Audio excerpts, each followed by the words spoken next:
በአማራ ክልል በአራቱም ግዛቶች የሚደረጉ ውጊያዎች ተጠናክረው ቀጥለዋል። በተለይም በወሎ ቤተ አማራ ጀብደኛው ምኒልክ ዕዝ ወሳኟን ከተማ በቁጥጥር ስር አድርጓል። እንዲሁም የብልጽግና ቀኝ እጅ እንደነበር የሚነገርለት ኮሎኔል እስከ ወዲያኛው መሸኘቱ ተሰምተዋል። ቀዳሚው መረጃችን ነው።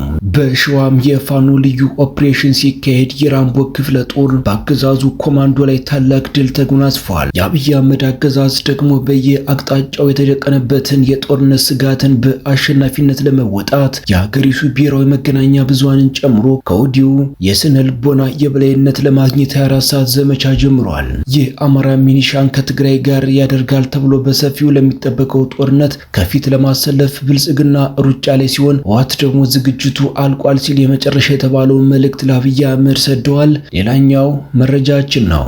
በሀገሪቱ ዋና ከተማ አዲስ አበባ እምብርት ላይ የተፈጸመው አሰቃቂ ድርጊት በርካቶችን ማስደንገጡንና ማስቆጣቱን ቀጥሏል። ይህ ድርጊትም በዋና ከተማዋ አዲስ አበባ ውስጥ የዜጎች የደህንነት ስጋት ምን ያህል አሳሳቢ ደረጃ ላይ መድረሱን ማሳያ ሆኗል ተብሏል። ይህም ወደ እናንተ ይደርሳል። በአማራ ክልል አርማጮ ወረዳ ሳንጃ ቅዱስ ሚካኤል ቤተክርስቲያን ታላቅ መነኩሴ በግፍ ተገደሉ። በተደጋጋሚ የሃይማኖት አባቶች ግድያ በየደብሩና በየመስጂዱ በየጊዜው መገደላቸው ቀጥሏል። እስከ መጨረሻው ድረስ አብራችሁን ከቆያችሁ ወደ እናንተ ይደርሳል። ሰላም ጤና ይስጥልኝ። የተወደዳችሁና የተከበራችሁ በመላው ዓለም የምትገኙ የሚዲያችን ቤተሰቦች እንደምንቆያችሁን አሁን ለሰዓቱ መደመጥ ያለባቸውንና ትኩረት የሚሹ በርከት ያሉ መረጃዎችን ይዘን ቀርበናል። አሁን በቀጥታ ወደ ዝርዝር መረጃዎቹ እናልፋለን። አፋብን ወሎ ቤተ አማራ ምኒልክ ዕዝ የ106ኛ ኮር 31ኛ ሰንጠቅ ክፍለ ጦር ዳውንት ወረዳን ተቆጣጥረዋል። ያገዛዙ ሰራዊት መዋቅሩን አፈራርሶና ተበታትኖ እግሬ አውጪ በማለት የፈረጠጠ ሲሆን በርካታ የሚኒሻና የፖሊስ አባላቶችም ተማርከዋል። ለወረዳው ማህበረሰብ ነጻነቱን በፋኖ ክንድ በማግኘቱ ደስታቸውን እየገለጹ ይገኛሉ ተብሏል። የዘር ተኮር ጨፍጫፊው ስርዓት በጨጎማና ወትዬ ቆላማ ቀበሌዎች ተበታትኖ በደም ነፍስ እየፈረጠጠ ይገኛል ያለው ፋኖ የባዲን ዶሌና ተላላኪ አመራሮችን ከሚፈረጥጠው የጁላ ሰራዊት ጋር አብረው እየፈረጠጡ ነው ሲል የ106ኛ ኮር ሚዲያና ኮሙኒኬሽን መምሪያ መረጃውን አድርሶናል። ይህ በእንዲህ እንዳለ የአፋብን ምኒልክ ዕዝ ወሎ ቤተ አማራ ላይ አንጸባራቂ ድል ማስመዝገቡን የአፋብን የመረጃ ምንጮች ባደረሱን መረጃ ገልጸዋል። በሌሊት ሲጓዝ የነበረው የአገዛዙ ሰራዊት ከባድ የደፈጣ ጥቃት አስተናግዶ ወደ መጣበት ሙትና ቁስለኛ ይዞ የተመለሰ ሲሆን በዛው ወሎ ቤተ አማራ ውስጥ የምኒልክ ዕዝ የሚፈጽመው ጥቃት ተጠናክሮ መቀጠሉ ተነግሯል። የብልጽግና ቀኝ እጅ እንደነበር የሚነገርለት ኮሎኔል አንዋር መሐመድ ምኒልክ ዕዝ በከፈተበት ጥቃት ህይወቱ እንዳለፈ የታወቀ ሲሆን አብረውት የነበሩ በርካታ የብልጽግና ሰራዊት አባላትም ተመሳሳይ ዕጣ ፈንታ ገጥሟቸዋል ሲል የአፋብን አመራሮች መረጃውን አድርሰውናል። በሸዋ ሙጆች ሲቀጥሉ የራምቦ ክፍለ ጦር በብልጽግና 103ኛ ኮማንዶ ክፍለ ጦር ላይ ልዩ ኦፕሬሽን ማካሄዱን አስታውቋል። የአፋብን ሸዋ ጠቅላይ ግዛት አሳምነው ዕዝ አፄ አምደ ጽዮን ኮር አካል የሆነው የራምቦ ክፍለ ጦር በአገዛዙ ኃይል ላይ በአይነቱ ለየት ያለና የተሳካ ኦፕሬሽን ማካሄዱን የኮሩ ሚዲያና ኮሙኒኬሽን ክፍል አስታውቋል። የኮሩ ሚዲያና ኮሙኒኬሽን ከግንባር ባደረሰን መረጃ ኦፕሬሽኑ የተፈጸመው ሐምሌ 20 ቀን 2018 ከሌሊቱ 10 ሰዓት እስከ ጠዋቱ 2 ሰዓት ባለው ጊዜ ውስጥ በተካሄደ ጠንካራ ውጊያ ነው ብሏል። ይህ ኦፕሬሽን በይፋትና ጥሙጋ ወራጃ ስር በሚገኙት አርሜኒያ ክላስተር፣ አርሜኒያ ማፋድ፣ ገደባ ማፋድ፣ የዋ ታንከርና ማፉድ ሚካኤል ቤተክርስቲያን አካባቢዎች ላይ የተደረገ ኦፕሬሽን መሆኑን ገልጿል። በእነዚህ ስፍራዎች ላይ ሰፍሮ የነበረው የብልጽግና 103ኛ የኮማንዶ ክፍለ ጦር ላይ የማያዳግም እርምጃ መውሰዱን የጠቀሰው ኮሩ የራምቦ ክፍለ ጦር ባደረገው ስልታዊ ውጊያ ያገዛዙ ምሽግ ማስለቀቁን አገዛዙ ኃይልንም መደምሰሱን እንዲሁም ሙትና ቁስለኛ በማድረግ ጥቃት መፈጸሙን ሲያውቅ በወገን ኃይል ላይ በኩል ያለምንም ጉዳት የተሳካ ኦፕሬሽን መስራቱን ገልጿል።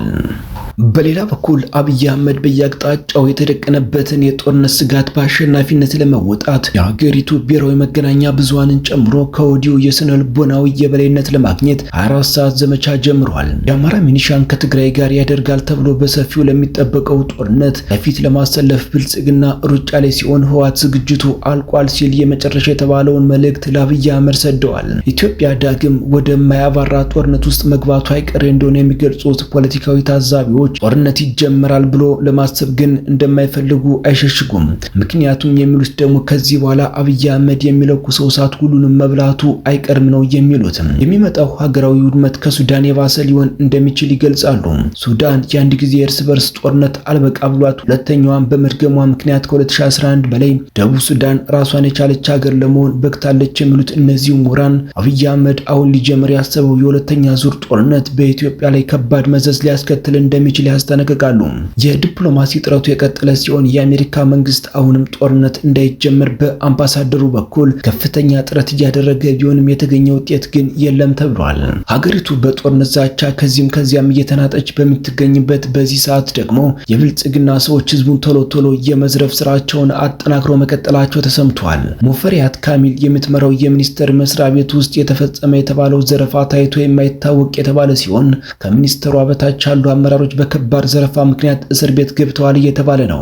አገዛዙ በሁሉም ተቋማት ውስጥ ስር የሰደደውን ዘረፋ ለመቋቋም አቅም በማጣቱ ከመንግስት በላይ አቅም ያላቸውና ሊነኩ የማይታሰቡ ባለስልጣናትም ቁጥር እየጨመረ በመምጣቱ ነገሩን ከቁጥጥር ውጭ ያደረገው ይመስላል ተብሏል። ዛሬም በቁጥጥር ስር ከዋሉትና የስራ ክህሎት ሚኒስቴር መስሪያ ቤት አመራሮች መካከል አዲስ አበባ ውስጥ ፎቅ እየደረደሩ ይህም አልበቃ ብሏቸው በዱባይ የህንፃ ባለቤት እስከ መሆን የደረሱ ናቸው እየተባለ ይገኛል። መረጃዎቻችን ሲቀጥሉ በሀገሪቱ ዋና ከተማ አዲስ አበባ እምብርት ላይ የተፈጸመው አሰቃቂ ድርጊት በርካቶችን ማስደንገጡንና ማስቆጣቱን ቀጥሏል። የመልከ መልካም የሞዴሊንግ ዘርፍ ተወዳዳሪ የሆነችው የሩት ይርጋለመት ከመኖሪያ ቤቷ ተጠርታ ከተወሰደች በኋላ በአሰቃቂ ሁኔታ ተገድላ አስክሬኗ ሜዳ ላይ ተጥሎ ተገኝቷል። አጋቾቹ ቤተሰቦቿን በመደወል እስከ 2 ሚሊዮን ብር የሚደርስ የማስለቀቂያ ገንዘብ የጠየቁ ቢሆንም በመጨረሻ ግን የወጣቷ ህይወት በአሰቃቂ ሁኔታ እንዲቋጭ አድርገዋል። የድርጊት በዋና ከተማዋ አዲስ አበባ ውስጥ የዜጎች የደህንነት ስጋት ምን ያህል አሳሳቢ ደረጃ ላይ መድረሱን ማሳያ ሆኗል ተብሏል።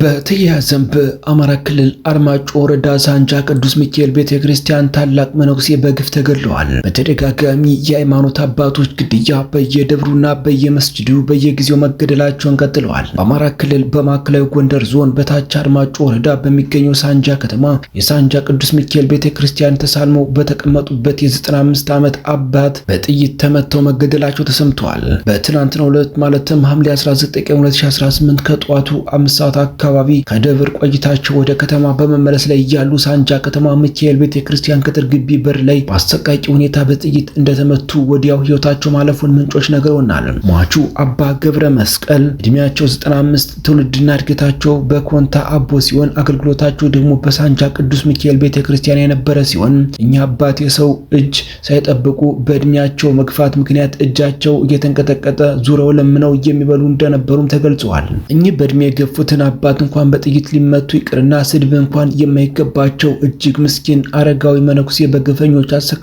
ሁኔታ በጥይት ተመተው ህይወታቸው ማለፉን የአካባቢው ማህበረሰብን አስቆጥቷል። በመጨረሻም በብሔራዊ ምርጫ ቦርድ እውቅና የተነፈገው የህወሓቱ ሊቀመንበር ዶክተር ደብረጽዮን ገብረ ሚካኤል የትግራይ ጊዜያዊ አስተዳደርን በማስወገድ ራሳቸውን የክልሉ ፕሬዝዳንት አድርገው ካወጁ በኋላ የመንግስት መዋቅሩን ይበልጥ ለመቆጣጠር የሚያስችላቸውን አዳዲስ ሹመቶች ሰጥተዋል። በዚህ መሰረትም ዶክተር ረዳይ ብርሃኔን የንግድና ልማት ቢሮ ኃላፊ እንዲሁም አቶ ተወልደ ብርሃን ተስፋለምን የሰላምና ጸጥታ ቢሮ ኃላፊ አድርገው ሹመዋል። ከዚህ በተጨማሪም በትናንትናው ዕለት በተጠራው የክልሉ ምክር ቤት ስብሰባ የቋሚ ኮሚቴ አመራሮች፣ የጠቅላይና የአውራጃ ፍርድ ቤቶች ዳኞች ሹመት የጸደቀ ሲሆን የቀጣዩ ዓመት የክልሉ በጀትም መጽደቁ የክልሉ ሚዲያዎች ዘግበዋል። ይህ የዶክተር ደብረጽዮን ገብረ ሚካኤል እርምጃ በትግራይ ያለውን የፖለቲካ ስብራት መመለስ ወደማይቻልበት ደረጃ ያደረሰው ሲሆን ከስልጣን የተወገዱት የቀድሞ ጊዜያዊ አስተዳደር ፕሬዝዳንት አቶ ጌታቸው ረዳ በሰጡት ጠንካራ ምላሽ የደብረጽዮን ቡድን እንቅስቃሴ ክልሉን ከፌዴራል መንግስቱ ጋር በቀጥታ ወደ ማጋጨት የሚያመራ መሆኑን አስጠንቅቀዋል። አቶ ጌታቸው ረዳ አክለውም ዶክተር ደብረጽዮን ገብረ ሚካኤል የራሳቸውን ውሳኔ እንደማይወስኑና ትዕዛዝ የሚቀበሉት ከሌላ አካል መሆኑን ጠቁመው አሁን ላይ ወደማይወስኑበትና ትዕዛዝ የሚቀበሉበት ከሌላ አካል መሆኑን ጠቁመው አሁን ላይ ወደ ሌላ አቅጣጫ መንገድ መምቃቸው ከሻዕቢያ ጋር ግንኙነት እያደረጉ መሆናቸውን የሚያረጋግጥ ነው ሲሉ የከባድ የደህንነት ክስ ሰንዝረዋል። ከዚህ ባሻገር አቶ ጌታቸው በትግረኛ ቋንቋ ባሰራጨው ጽሑፍ ዶክተር ደብረጽዮን በክፉ ቀን በትግራይ ትከሻ ላይ የተወረወረ እርግማን ሲሉ በከፍተኛ ሁኔታ መኮንናቸውን መዘገቡ አይዘነጋም። የፖለቲካ አመራሩን ታሪካዊ ክሽፈት ለማሳየትም በሰኔ 2014 ዓመተ ምህረት ምዕራብ ትግራይን ለማጥቃት በተጠራው የኮማንዶ ፖስት ስብሰባ ላይ የተፈጠረውን አስታውሰዋል። ይህ የተወደዳችሁና የተከበራችሁ የተከበራችሁ በመላው ዓለም የምትገኙ የሚዲያችን ቤተሰቦች ለሰዓቱ የያዝናቸው መረጃዎች እነዚህን መስሉ ነበር። እናንተም እስከ ዝግጅታችን ፍጻሜ አብራችሁን ስለቆያችሁ ምስጋናችን ከልብ ነው። በሌላ አዳዲስና ወቅታዊ መረጃ እስከምንገናኝ በያላችሁበት ሁሉ ሰላሙን ተመኘን። ጤና ይስጥልን።